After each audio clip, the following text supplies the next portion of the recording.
नमस्ते। आज के इस विश्लेषण में हम आर्टिफिशियल इंटेलिजेंस की दुनिया के एक बेहद दिलचस्प और रेवोल्यूशनरी कॉन्सेप्ट को एक्सप्लोर करने वाले हैं। हम इसे द गेम ऑफ एआई कह रहे हैं। तो चलिए, बिना वक्त ज़ाया किए सीधे इसमें डाइव इन करते हैं और समझते हैं कि आखिर ये गेम है क्या। तो सबसे पहला सवाल जो दिमाग में आता है, can AI teach itself new skills without human help? क्या एआई बिना किसी इंसानी मदद के खुद नई स्किल सीख सकता है? अब तक हमारा यही मानना था कि एआई को नए टास्क सिखाने के लिए हमें डेटा और रूल्स मैन्युअली फीड करने पड़ते हैं। लेकिन आज हम जिस रिसर्च को ब्रेक डाउन कर रहे हैं, वो इस पूरे कॉन्सेप्ट को पूरी तरह बदल कर रख देता है। हम देखने वाले हैं कि कैसे लैंग्वेज मॉडल्स बिल्कुल स्क्रैच से अपना दिमाग खुद तेज कर सकते हैं। Section 1, the context learning problem, जिसे हम the bottleneck of complex rule books भी कह सकते हैं। देखिए, हम जानते हैं कि आज के लार्ज लैंग्वेज मॉडल्स अपनी मैसिव प्री ट्रेनिंग की वजह से दुनिया भर की नॉलेज रखते हैं। लेकिन जैसे ही आप इन्हें कोई बिल्कुल नया, लंबा और डेंस रूल बुक या कोई डोमेन स्पेसिफिक मैनुअल पकड़ा देते हैं, तो ये अचानक से स्ट्रगल करने लगते हैं। इन नए और कॉम्प्लेक्स डॉक्यूमेंट से रूल्स और प्रोसीजर्स को समझना आज भी इन मॉडल्स के लिए एक बहुत बड़ा बॉटलनेक है। इसी प्रॉब्लम को कॉन्टेक्स्ट लर्निंग प्रॉब्लम कहा जाता है।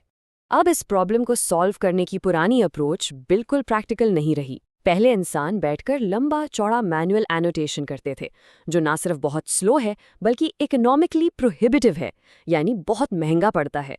ऊपर से इन कॉम्प्लेक्स कॉन्टेक्स्ट में बाहर से कोई डायरेक्ट फीडबैक भी नहीं मिलता जो ये बता सके कि मॉडल सारे ज़रूरी पॉइंट्स कैच कर रहा है या नहीं। इसलिए एक नई अप्रोच की सख्त ज़रूरत थी, एक fully automated skill construction method की, जिसमें इंसानों के मैनुअल काम का कोई झंझट ही ना हो। Section 2, meet the CTX2 skill framework, entering the AI sparring arena. ये एक ऐसा ब्रेक थ्रू फ्रेमवर्क है जो बिल्कुल जीरो ह्यूमन सुपरविजन और जीरो एक्सटर्नल फीडबैक के साथ काम करता है। इमेजिन कीजिए एक एडवांस्ड एआई स्पारिंग अरीना, एक ऐसी जगह जहां एआई मॉडल्स बिना किसी इंसान के इंटरफियर किए आपस में प्रैक्टिस करते हैं और ऑटोमेटेड स्किल डिस्कवरी के जरिए खुद को लगातार बेहतर बनाते जाते हैं। Section 3, the multi agent self play loop, यानी द अल्टीमेट स्पारिंग मैच। ये इस पूरे सिस्टम का कोर इंजन है। इसे आप एक अल्टीमेट स्पारिंग मैच की तरह सोचिए। यहाँ अलग अलग एआई कंपोनेंट्स आपस में एक इंटेंस हाई स्टेक्स गेम खेलते हैं ताकि वो एक दूसरे की कैपेबिलिटीज़ को उनकी एब्सोल्यूट लिमिट तक पुश कर सकें। इस प्योर सेल्फ प्ले लूप को आप एक साइकिल की तरह समझ सकते हैं। एक तरफ एक कंपोनेंट है जो नए और मुश्किल टास्क्स बनाता है, दूसरी तरफ एक और कंपोनेंट है जो उन ट्रिकी टास्क्स को सॉल्व करने की पूरी कोशिश करता है, और उनके बीच में एक न्यूट्रल रेफरी बैठा है जो इनके आंसर्स को प्रॉपर्ली इवैल्यूएट करता है।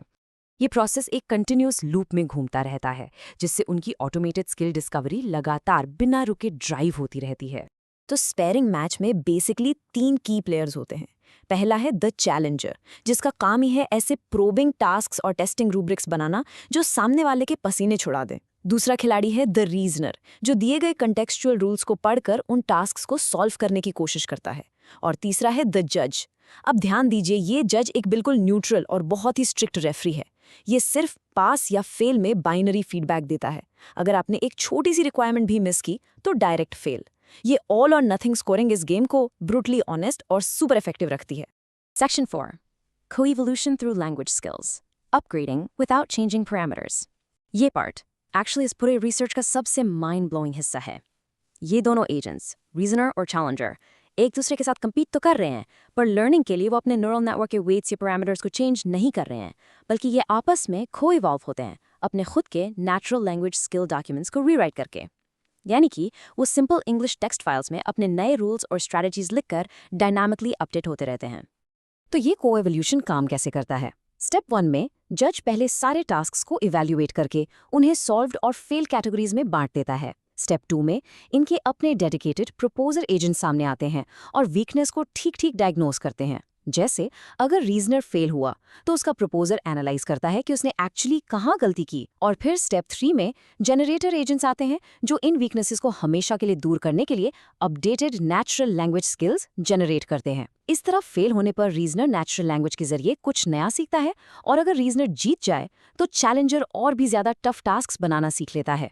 यहाँ इनकी सफलता का एक बहुत बड़ा राज इस कॉन्सेप्ट में छिपा है कि no prompt is ever conditioned on the opposing sides skill set. इसका बेसिक मतलब यह है कि इस पूरे प्रोसेस में एजेंट्स को एक दूसरे के करंट स्किल्स के बारे में बिल्कुल कुछ भी नहीं पता होता। ये दोनों अपने स्किल्स और स्ट्रैटेजीज कंप्लीटली सीक्रेट रखते हैं। इस ब्लाइंड सेटअप की वजह से दोनों के बीच का एडवर्सेरियल प्रेशर यानी कंपटीशन का दबाव कभी एक सेकंड के लिए भी कम नहीं होता। Section 5 the cross time replay solution यानी preventing the game from breaking. अब सोचने वाली बात है कि जब एक एआई गेम इतना इंटेंस और कंपेटिटिव हो जाए तो एक बहुत बड़ा रिस्क पैदा हो जाता है। आखिर क्या होगा अगर ये लूप आउट ऑफ कंट्रोल चला जाए? इस सीरियस मुद्दे को हैंडल करने के लिए फ्रेमवर्क में एक स्पेशल मैकेनिज्म बनाया गया है। असली खतरा होता है एडवर्सेरियल कोलैप्स का। देखिए, होता यह है कि जब चैलेंजर मॉडल हर हाल में जीतने की चाह में अननेसेसरीली एक्सट्रीम और अजीबोगरीब पैथोलॉजिकल टास्क्स बनाने लगता है, तो रीजनर उन्हीं इलॉजिकल टास्क्स को सॉल्व करने में ओवर स्पेशलाइज हो जाता है। नतीजा ये निकलता है कि रीजनर के स्किल्स अपनी रियल वर्ल्ड यूजफुलनेस खो देते हैं और वो नॉर्मल जनरल टास्क सॉल्व करना भूल जाता है। ये multi agent self play loops का एक बहुत डीप और कॉमन इशू है, और यहीं पर एक brilliantly designed cross time replay mechanism दिन बचा लेता है। ये मैकेनिज्म पास्ट आइटरेशंस के दौरान हिस्टोरिकली बनाए गए सभी स्किल सेट्स को एक जगह जमा करता है और उन्हें एक इजी सेट और एक हार्ड सेट के सामने टेस्ट करता है। इस मल्टी लेवल टेस्ट के जरिए सिस्टम ऑटोमेटिकली उस स्किल सेट को चुनता है जो सबसे ज्यादा बैलेंस्ड और जनरलाइजेबल हो, ताकि रीजनर की परफॉर्मेंस हमेशा प्रैक्टिकली यूजफुल रहे और पूरा सिस्टम आपस में लड़कर ब्रेक ना हो जाए। Section 6 impact and future possibilities. Theory और आर्किटेक्चर तो हमने अच्छे से कवर कर ली। अब वक्त है एक्चुअल रिजल्ट्स देखने का। आइए देखते हैं कि real world context learning benchmarks पर इस CTX टू स्किल फ्रेमवर्क ने एक्चुअली क्या कमाल किया है। बूम, 16.5%। ये एक सिंगल नंबर अपने आप में पूरी कहानी बताता है। बिना इन जनरेटेड स्किल्स के GPT 4.1 मॉडल का टास्क सॉल्विंग रेट सिर्फ और सिर्फ 11.1% था, लेकिन इन ऑटोनॉमसली जनरेटेड स्किल्स को ऐड करते ही ये रेट सीधा 16.5% पर जंप कर गया। एक ऐसे मेथड के लिए जिसमें एक सिंगल पैरामीटर अपडेट नहीं हुआ, ये एक लिटरली मैसिव परफॉर्मेंस लीप है। और ये गेन्स किसी एक मॉडल तक सीमित नहीं है।